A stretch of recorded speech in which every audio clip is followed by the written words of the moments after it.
Good evening, everyone, and welcome along to this edition of SportsView on nearmedia.tv. All the information is down the bottom there. You can see going across our email and phone number. And press the red button on the right-hand side to subscribe to our channel. Good evening, Derwynne, Honan, welcome. Hey, Pat, how are you? Derwynne is going to go easy on me tonight because, not that I was in shock or anything after the match. I was in shock that they didn't win by more. That's England versus the Republic of Ireland in the Nations League. And the first game for England under their new interim manager, Lee Carsley, who's been very successful with the under-21s. He won the European Championship with the under-21s over in England. And really, if there's any game can be described as men against boys, that one on Saturday night was definitely one, Derwynne, without a doubt. Yeah, it was a good game. From an England fan point of view, it was nice to see England going forwards rather than sideways and backwards. Yeah, I know. I love the fact that they were just more direct, weren't they? Yeah, well, yeah. And football is, we keep saying here, it's a simple game. Yeah, and they weren't scared to give it the long ball occasionally as well, which, there's nothing with the speed of players that England have got at their disposal. To not let them have a run at a ball over the top is, I don't understand. In the past, why that wasn't a tactic. Yeah, Jude Bellingham wasn't playing at all. No, well, again, if anything, I'm not 100% sure they needed him, to be honest. He didn't look missed. Was he missed? I don't think he was. No. I don't think Foden was missed. Oh, well, Foden wasn't playing, I don't know. No, and I thought... Carlton Palmer. Yeah, Cole Palmer. Cole Palmer wasn't playing either. But yeah. I think Grealish was allowed to play a little bit like he did for Villa, which I think he's more comfortable at that role than he is with Man City. The thing about the match, the Nations League, England are playing again tomorrow, and Greece in our group beat Finland 3-0. England beat Ireland 2-0. Ireland are playing Greece tomorrow night, and England are playing Finland tonight, I think. Yeah. No, tomorrow. Tomorrow night. Tomorrow night, yeah. So then, and over the weekend, Germany and the Netherlands each scored 5 goals in their matches. They look very impressive. And what was I going to say? The most impressive match over the weekend that I saw in the Nations League was Italy beating France, playing them off the pitch in Paris. I thought it was very, very good. Things are not going well for France. They were very poor in the European Championship. I think that a lot of the players, Griezmann, Dembele, all those players have shot their bolt. In my opinion, that's only my opinion. They looked a raggle-taggle, dispirited bunch. The Italians were superb, terrific. They went 1-0 behind Italy from an early goal from France, but really after that, there was only one team in it. And they could have won by a lot more, Italy, that is, on the scoreline, but they were very impressive. And I think the result of the weekend's got to be San Marino, but. Well, San Marino, without a shadow of a doubt. San Marino are they last, or is Gibraltar below them? Anyway, it doesn't matter which one. No, it's not. It's not a Gibraltar. It's Aguila. That Caribbean island of Aguila is the worst in world ranking. Then it's San Marino. The population of San Marino is 33,600. Yeah. I was just reading up about them. They use the euro, so if you're visiting San Marino, and San Marino as well as the capital, they use the euro there. So we're flying here now, so on the go to San Marino. So as a tax-free haven, I reckon you could use any currency. Yeah, that's true. In the South American group, the qualifying, there's there's 2, 4, 6, 8. I think there's about 16 teams, but it's the top 6 out of the South American group of the qualification matches qualify, and the team that finished 7th are in a playoff with the Oceania group, which is New Zealand, Australia, and all those on the other side. So in the South American group as well, you have Argentina, who are top. Halfway through, they have 7 games played. They have 14 matches. They're halfway through their group. And I saw a few of the highlights, a few of them. Argentina are top with 18 points. Uruguay are in second place with 14. Colombia are in third place with 13. Brazil are in fourth place with 10 points, 1 point ahead of Venezuela, who are on 9 points. And Ecuador make up the top 6 with 8 points. But then the other 2 teams underneath, Paraguay and Bolivia, are on 6 points each. So it is tight enough. It is tight enough. Brazil are finding it going tough, but I think they'll finish in the top 6 all right. This amazing football that we sometimes are too cynical about. We don't appreciate people who are operating in front of our eyes. But at 39 years of age, Cristiano Ronaldo is superb. There's no other word for him. He's scored his 901st goal in soccer against Scotland, and it was the winning goal. I think Bruno Fernandes got the other one, did he? Did he? I think he did that one, did he? I think he did. Yeah, he did. Yeah, he did. Yeah. Anyway, they won against Scotland up in Scotland. So, and Ronaldo is just, really. You can say what you like about him. I mean, he doesn't look 39, does he? No, he does not. He's superbly fit. And he's still got some speed as well. Oh, without a shadow of a doubt, He's fantastic. I mean, Roy Keane still thinks he's probably the best striker in the world. Well, I wouldn't agree. I wouldn't disagree with him. I wouldn't disagree with Roy Keane. And I think that over the weekend, I think we just have a few words of wisdom from Roy Keane on the match. Last few years, there's been a lot of problems with lack of quality. There's a lot of good people at the FEI, but the people who are making the decisions probably couldn't organise a piss up in a brewery. Honestly. That's one way of putting it. Right. So.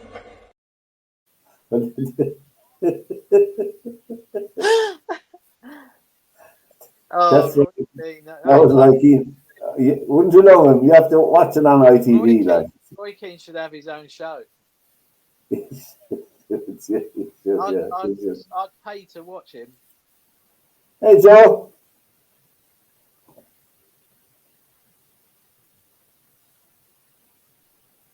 Yeah. Good evening, Joseph. Joe, you just missed the best clip. You've got to play it again, Pat. We'll play a clip for Joe again. This is the Roy Keane was on ITV as part of the team, and this is how he summed up the match. Last few years, there's been a lot of problems with lack of quality. There's a lot of good people at the FEI, but the people who are making the decisions probably couldn't organise a piss up in a brewery. Honestly. That's one way of putting it. Right. So. You gotta love Roy Keane, and I want Roy Keane to be president of Ireland. Well, that about sums him up, doesn't it? Really? Did you see the match?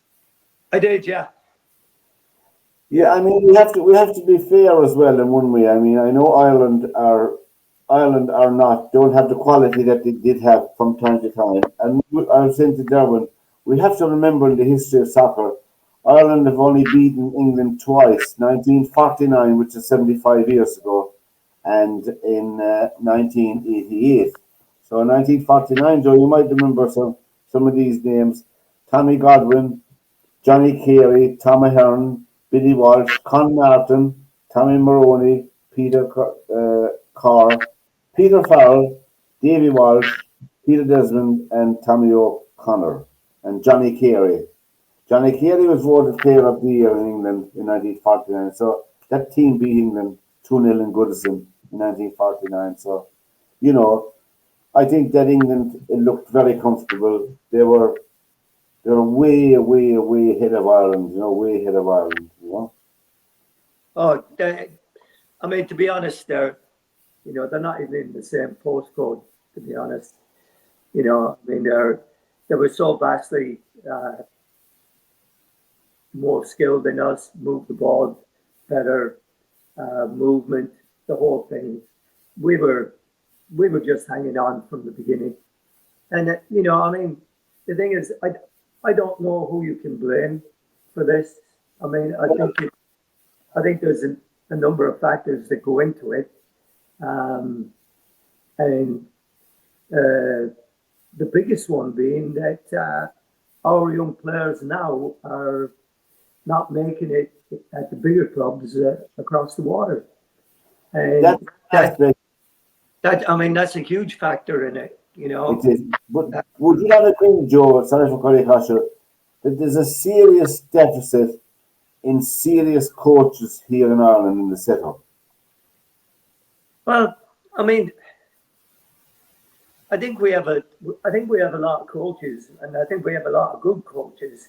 The problem is that it's the size of our country compared to, you know, the countries that you're looking at, you know, the likes of England and what have you. But having said that, I looked at some of the countries population-wise in the Euros when we were talking about that a little while ago, and you know, some of them are way ahead of us in terms of in terms of development of players and what have you. And it's those kinds of players that are making their way into the Premier League, and those players are playing in Premier League squads every week practically. So and all over Europe, you know, they're playing in Germany, they're playing in Holland, they're playing in France probably. So, you know, very few of our players go to places like that. You know, so we're really struggling with the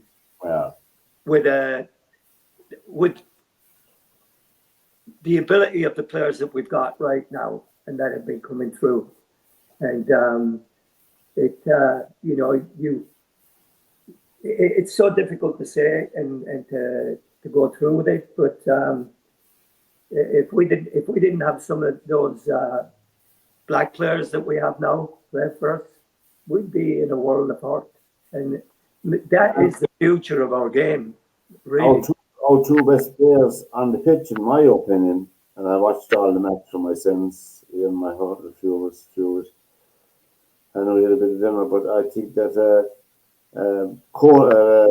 Keevin Kelleher in goals was outstanding on the night, and also I think Robbie Brady had a good match. You know, the veteran Robbie Brady. But after that, you could pick out no one else. Yeah, but you know, I mean, Robbie Brady did a fine job, but he did get, you know, he had a tough time holding down the left hand side of it till. Yeah, because and I mean, you know, Robbie is no spring chicken. You know, no, he is not. Towards the end of it, so Coleman is gone. He was destroyed. Coleman was destroyed in the match while he was on the pitch. Yeah, Seamus. Well, you know, and again, you're making excuses for guys, but Seamus hasn't played for a long time, you know, and has played sparingly for maybe the last 2 years, and he picked up another injury in this game. So, you know, that's another one that he's been a great servant, but we're having to hang on to them because we don't have anybody else coming in behind. Yeah, I mean, Ireland's biggest problem's got to be the depth, isn't it? Oh yeah, without a doubt. You know, if you look at the top teams, the top 6 teams in Europe, internationally, the benches are massively strong, aren't they? You know, but as against that, you look at a team like Croatia. The person who scored the goal for Croatia was Modric, 41 years of age, and the winning goal scored for Portugal, 39 years of age, Cristiano Ronaldo. Yeah, but you are talking about like 2 players that probably at any given time you could have said they're some of the best players on the planet at one stage. And Modric, and still are. When he was at Madrid, when he first went to Madrid from Tottenham, he was probably the number 1 midfield player, wasn't he? Yeah. Modric? Oh, he's still as being, you know, one of the. You know, is Ronaldo up there with Pelé, Beckenbauer, Charlton? Oh, he does. He deserves it. And I was saying to Joe before you came in that the most impressive team over the weekend that I saw was Italy giving a footballing lesson to France in Paris Friday night. It was just superb. 3-1, and they could have won it 6-7-1. You know, they were just superb. You know? And you know, that's really interesting because he was getting dogs abuse during the Euros. It was. You know, so it just goes to show you. If you think about it, France have got an aging team, really, haven't they? Yeah. And Italy have gone through the rebuild from not even being in the World Cup, weren't they, at one stage? Yeah, they're emerging. They're emerging. Yes, they're on the up slope rather than the down slope. Well, they're on the upside because France. I mean, Griezmann and Dembele were found out, and Mbappe was ineffective, in my opinion, after seeing the match. You know, it was just, you know, I thought it was very dispiriting, the team against France. The French team were so dispiriting, so disunited. They were playing in Paris, and I think it was Italy's first win in I don't know how long on France in Paris against France, you know, and they don't seem to have much on the bench. You're talking about benches to bring on, you know, when they were in trouble, you know. But England were without Bellingham, were without who else? They were without Foden. Who else? Yeah, Bellingham. We talked about it loads of times, and obviously Foden's a good player. You can't say he's not a good player, but you know, he didn't have a great Euros, did he, Foden? I mean, Shocking. I was saying, Joe, I was saying to Pat, if you look at Grealish had much more freedom to run around and play, which is a little bit the way he was when he was at Villa. And he had freedom to go where he wants to go and do things, didn't he? I think Kazi recognised that with Grealish, the type of player he is, you know, over and back. And I think what Carsley's got is he's got a lot of those players he had when they were under 18s and under 21s. Yeah. So he's kind of, he knows what the youngsters are about because he's had them win the European Championships with them, hasn't he? I think Harry Kane's time in an English jersey is going to an end. I think there's a load who are going to be sort of. I mean, I didn't get why Maguire's in there. I can only imagine that Stones wasn't allowed to play. Guardiola said no, you can take him, but he's not playing. Yeah, well, he came on at the end, but you know. Yeah, I mean that you kind of. I mean, you've got to rate Stones more than Maguire, haven't you? Yeah, and this is SportsView on their media.tv. Thank you to all the people who are tuning in to us every week. We very much appreciate it. From time to time, we do play a nostalgia piece of soccer, and because we have space, because we like to do it. I think. Oh yeah, but the other bit of soccer news was that Brazil beat Ecuador 1-0 in the South American group, so they're fourth in the table, and they're halfway through their group. Brazil are fourth. Top six qualified for the World Cup, and Peru and Colombia drew 1-1. But and Wrexham won again over the weekend. They won 3-0, and Grimsby were down 2-1. Yeah, against Chesterfield, away at Chesterfield. She's over the weekend as well. We have a piece of nostalgia, lads. I think Derwynne might be too young for them, but Joe and myself enjoy. Derwynne, you might enjoy too. I want people to just pay particular attention to the pitch. We start at Main Road in March 1970, where Jimmy Greaves, Jeff Hurst and Ronnie Boyce gave Ron Greenwood's Hammers a spectacular win. That's Bond at his best when he can stretch for it like that.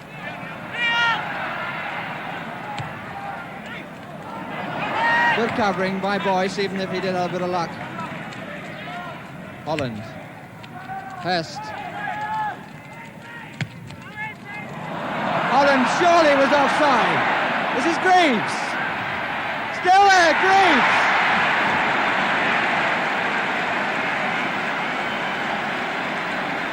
Ten minutes of the match gone, and Jimmy Greaves has done it again.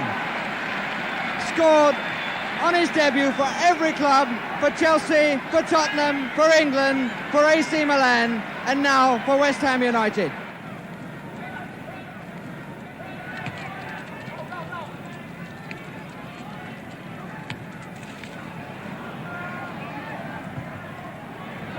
Hess going in, Corrigan takes comfortably.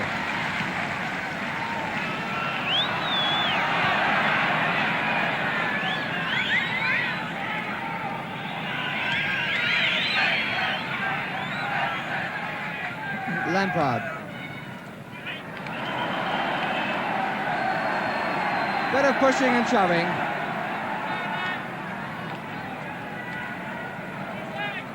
Free kick to City. Otherman.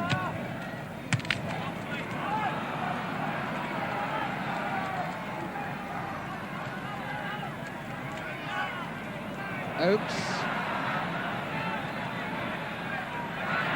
Well played by Tommy Doyle. Lee getting an awful lot of room.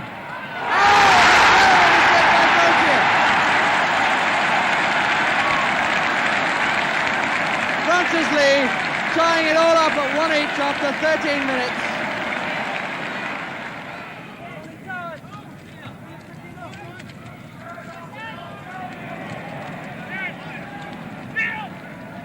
There are enough players up. Holland, Hurst, Greaves coming in, number 2.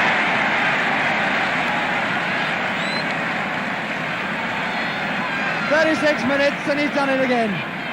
But really a terrible mix-up in the City defence. Corrigan out a long way. Lampard.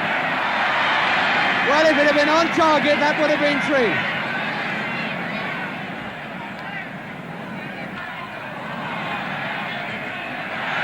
And one side beats another.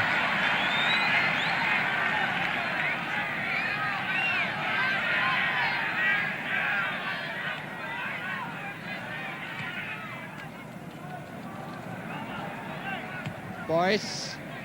Hest! What a good goal!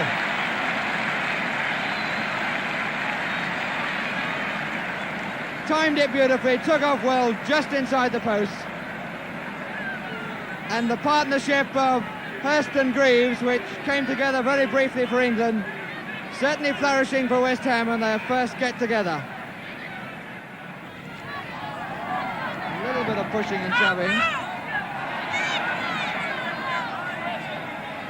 And the linesman says it's a City ball. Hurst obviously doesn't agree.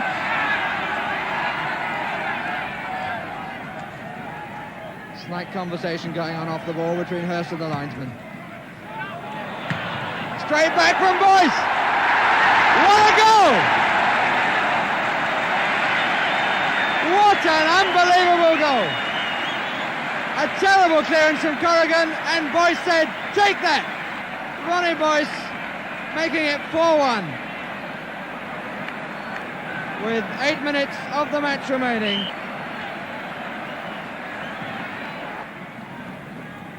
Greaves poised for the run down the middle. Holland over to the right, got to backtrack a little bit, and has drawn men to him.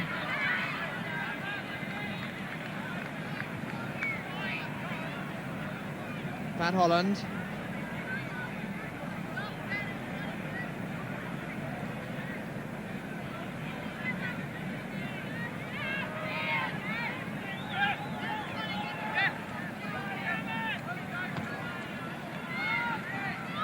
Bonds.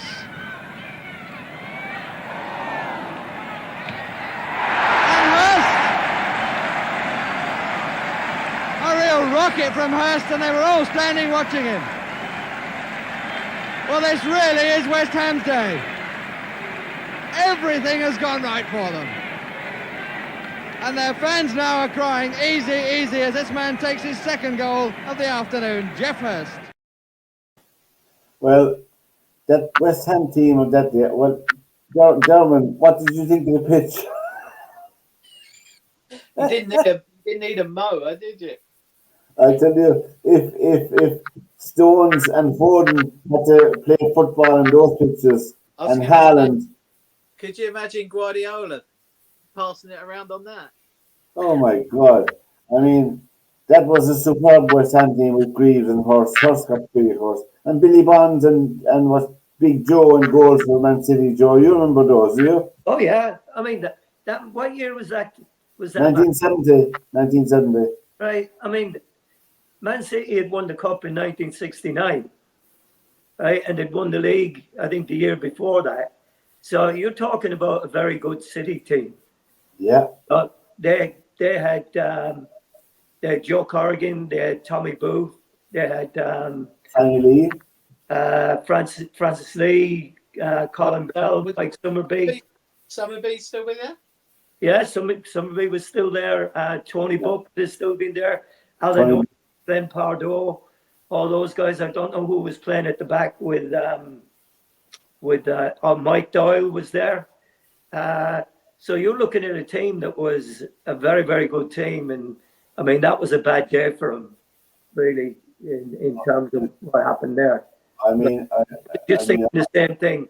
Imagine today's boys playing on that field. Oh my God! It's football today, I can tell you that.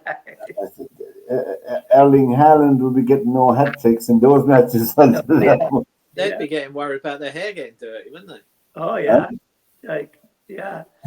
Those were the days when when the pitch was like that, you had to get a slide tackle in as soon as you could. Otherwise, you were dancing around puddles all day long. Yeah. You had to get down and dirty very early to get into the game. And there's more. Alice band inside. They have better surfaces. I mean, they have carpet-like surfaces out, and there's a lot more games postponed because of rain in this day and age. And of course, they had no VAR as well, But apart from VAR, they had no.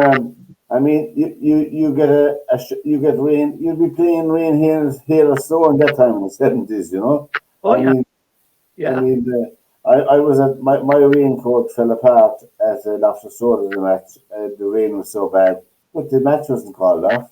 No, I mean I remember we played Queens Park Rangers the last game of the season at Grimsby in the old second division, and we had bright sunshine, we had hail, and we had pouring down rain. And at the beginning, the field pitch was dry. By the end of it, we were sliding around like that. You were sliding 5 yards away, tackling fellas. Nice ring. When you watch that clip there, I mean, there was a bit of passing going on, wasn't there? Yeah. Oh, there was. You get on with it. I mean, that's what you were given. Yeah. And if you saw that, and then you saw the training pitches that we used to have to train on, they were even worse again. So it was, Was Billy Bonds playing? I think Billy Bonds is playing there. He was Frank Lampard. Lampard, yeah. Well, people might get mixed up, huh? Frank Lampard. Yeah. Yeah. Is that Frank Lampard Senior? Senior, yeah. I'm not sure Junior was around at that stage, was he? No, he's not 70, and no, he wouldn't know if he's much further. But I mean, they were challenging times, but they were great. It was a different era, different times, different people, a different game. Well, the same game, but that was played at Main Road, wasn't it? Yeah. Yeah. 5-1. I mean, Jeff Hurst hat trick. I mean, my God, you were taking your life in your hands when you were going up for a header in that muck. I mean, really, it was unbelievable. So unreal, I love the look on Joe Corrigan's face when Ronnie Boyce put the one in from the circle. And it was a volley, wasn't it? Priceless. It was a volley too. Very good. Well, the Nations League is on at the moment. There's a break in the Premiership cross channel, so the Nations League is on again tomorrow night. In our group, Ireland are playing Greece, and England are playing Finland. And anyway, we'll see how it will go. Can they be as bad as they were against England? I don't know. Can they improve? Ireland, I don't know. And I mean, Greece is more of a game that we could possibly have a chance in than the England game. I mean, that's just being realistic. But we've had problems with Greece in the past in the group. So we will have, I think we'll have a serious challenge against them myself, you know. They have improved. The rugby championship down under was continuing over the weekend. And well, the women's international, England played France and they stuffed France 38-19. But down under, the championship was continuing with South Africa beating the All Blacks again, 16-12. And Argentina, who were 17-10 behind, came back and beat Australia 67-27. Argentina 67, Australia 27. They got the press in Australia. You can imagine the press. Joel Smith, of course, is the manager of Australia, but they were absolutely annihilated. I saw the highlights. They were just Argentina are building a very, very good rugby league. Not because they beat Australia 40 points. People remember they beat the All Blacks as well in New Zealand at the first game of the championship. You know, Argentina. So they are making serious progress in the Oceania group. In the Pacific Nations Cup, Japan beat the USA 41-24. Japanese they have a few big, huge men inside in the pack, but they're very good to look at rugby wise. They have a running game which is very, very good, quick running game, you know. But hopefully they'll get some more. And our own Honan O'Gara here was to be parochial as well, Derwynne and lads. Our own Honan O'Gara, La Rochelle started their first game in the top 14 with a home win. And what did they win that by? They were down. I think it's 14-10 or something like that, but then they won. But that's in the tennis. We had Sabalenka won the US Open. You must remember last year she was beaten in the final by Coco Gauff. That is Sabalenka. The year before she lost in the semi-final, and the year before she lost in the quarter-final. So you can see the progress: quarter-final, semi-final, final. But I was, you know, she was the best player in the women. And the guy that failed the drug test twice won the men's. An appropriate name for him, Sinner, you know. And really, it's a testament of what the world anti-doping agency, what they know what they're up to. But to have a guy like that winning the US Open is not a good look for the sport, in my opinion. It's definitely not a good look.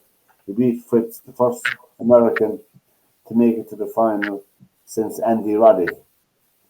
And Andy Roddick was the last American to win the US Open men's title. And well, we'll see how he gets on the rest of the year. The European Masters, Derwynne, which used to be another one of those big flagship moments in European golf. Remember the European Masters in Switzerland? Used to be a massive event. It used to be. I remember Sevi playing it. And I had the clip, but I don't know where it went. I lost it. The one on 18. The one on 18. Huh? The one, the shot from the trees on 18. Yeah. I was there. Yeah. Oh, he was I actually watched him hit that shot. Yeah. Yeah. Well, you don't need to see it. So, in the European Masters, Wallace beat Garcia had in a playoff. They both finished the tournament minus 11, which was better than the minus 30s and the minus 32 we've seen in America. But I know a name from the past, Y.E. Yang. Remember him? Yeah. Yeah, he won. He beat Bernard Langer in the seniors Ascension tournament in a playoff as well. Y.E. Yang, you know, and nice to see. He still looks the exact same as he did in the richest snooker tournament. The richest tournament outside of the World Championship was held last week. Was the Saudi Arabian Masters, and 500,000 euro to the winner, or sterling to the winner. Judd Trump beat Mark Williams in the final 10-9. I saw some of that. Ronnie O'Sullivan lost in the quarterfinals of that. But it was a huge prize money, lads. I can't get over it, the prize money, you know. But just not to leave you out, Derwynne. Remember, look at this swing.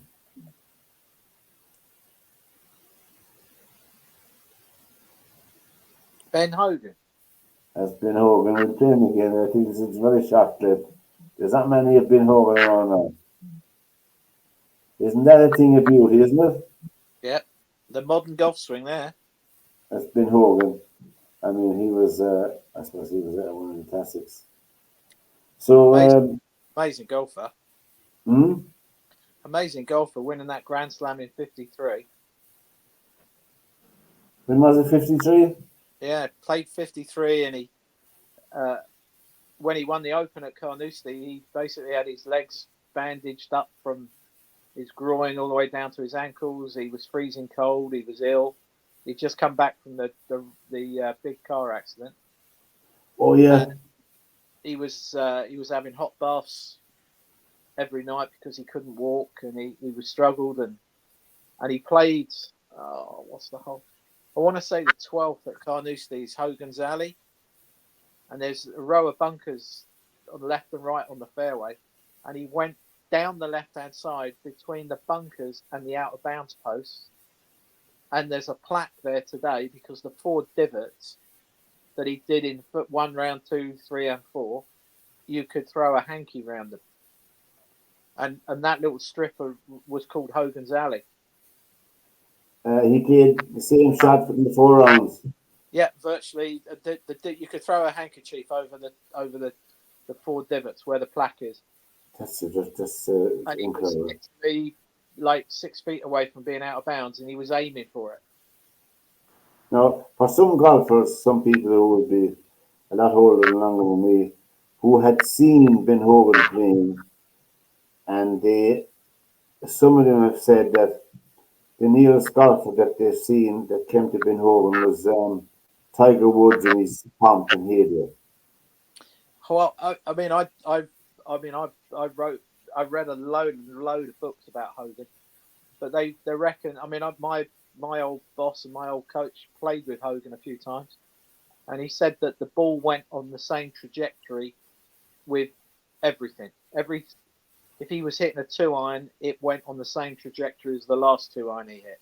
If he was hitting a wedge, it went on the same trajectory as the last wedge he hit. Everything, it was that consistent. But he in his early days was terrible. When he first went out on the tour, he had a terrible big hook and he couldn't control it at all. And he literally one winter just went back to Shady Oaks in Texas, which is the club he used to play out of. Yeah. And just literally smashed balls all winter and learnt how to not hit a hook. And today's modern swing is basically modelled on Hogan's theories of how you swing the golf club. And a lot of that obviously will be practice. It will be talent as well. But as you said, he practiced and practiced and practiced. And I remember reading one article about him where somebody, I think it was like Gary Player, when Gary Player was just emerging, was like, "What's the secret?" And Hogan's answer was, "The secret's in the dirt. You just got to hit golf balls." But I mean, that Grand Slam. I mean, how he got round Carnoustie, basically being an invalid. I mean, he couldn't walk. I mean, he was struggling to walk. I mean, to bandage both legs up like a mummy. Yeah, like a mummy. Himself to get round. Wow. He had the shots. He had the talent. You know. Yeah, and that 53, he was coming back after the car crash. Yeah. I mean, he nearly died in that car crash. I mean, there's similarities between Woods and Hogan are amazing when you think about it. The crash with Tiger Woods was of a different reason. Exactly. It might have been caused in different ways. I mean, Hogan and Valerie, his wife, were driving back from, I think they'd won a tournament in Houston or Dallas, and they were driving back to home on a foggy night in Texas on the like the back roads, and a Greyhound bus basically just totally ignored and just drove straight over the top of them.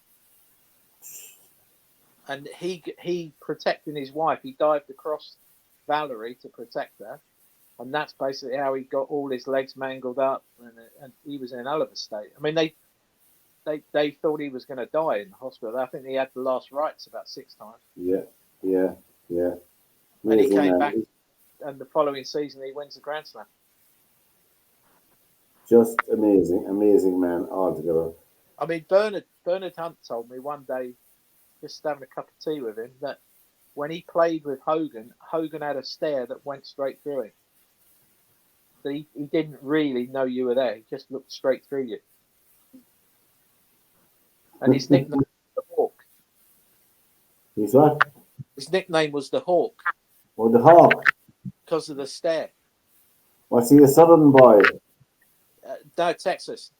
Yeah. I guess you could say that's South, but I don't think Texans include themselves as being South, do they, Joe? They're Texans. No, they think they're an independent country. Yeah, everybody's in America, but the Texans all live in Texas. Isn't that right, Joe? Yeah. They live in Texas. They're like London. Yeah. We're not English, we're Londoners. Hey, what about the debate tomorrow night? What's that? Have you your popcorn got, Joe? Have you? Oh, yeah. Tell me about it. Yeah. Oh, what, with Camilla and Sir Donald? Yeah. And the West Clare businessman, yeah. Yeah. I think he's losing his way a bit, isn't he, Joe? He is starting there, I think, yeah. So it'd be interesting. My wife says that I can watch it if I promise not to say anything. Because usually I'm jumping up and having a right go at it and what have you. You want to gag yourself. She says, you do it once, she says, and I'm turning it off. So that's... Okay, do we see another win tomorrow night for England against Finland? For England? Yeah, and Ireland and Greece, we can only hope. I think we can just hope. Ireland will beat Greece. I don't think they will. I don't think they win any game in the group, myself. No, they'll beat Greece. Greece aren't that good, are they? Well, Yeah, they beat us in Athens. I mean, you have to look at Greek soccer in today's day and age. Didn't one of the Greek clubs win a European championship, European trophy last year? Was it Panathinaikos or? Yeah, Athens. Yes, the Athens. It was one of the two, wasn't it? Yeah, well, they beat Finland 3-0. England won 2-0, and I think that I would say Greece will win tomorrow night 3-0 again. it's going to be a tough game. I mean, did we draw with them in Dublin last time? No, they beat us. They beat us. They beat us 2-1, I think, or 2-1 or something. You know. No, you guys will win. Ireland will beat Greece. Well, you must know something that I don't know, Derwynne. You probably do, like, I don't know. No, I just think. I mean, it's in Ireland, isn't it? Yeah, I think it is. It is in Lansdowne Road, but I don't know. It'd be too cold for the Greeks, wouldn't it? Yeah. We need something. I think it's going to be a tougher game than we think. I think Greece have been pretty decent, and we've had trouble with them the last few years. And if we finish bottom of the group, do we get relegated into? We do, yeah. I think that I don't know. Can we? I see. Derwynne, my point is, I don't know. Can we improve? Where can we improve?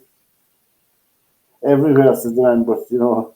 No, I think you can. I mean, you're playing you've got a load of young kids out playing. Well, Evan Ferguson wasn't it? Evan Ferguson came on for the last 8 or 9 minutes. He would make a difference up front. He would be a genuine target man up front, you know.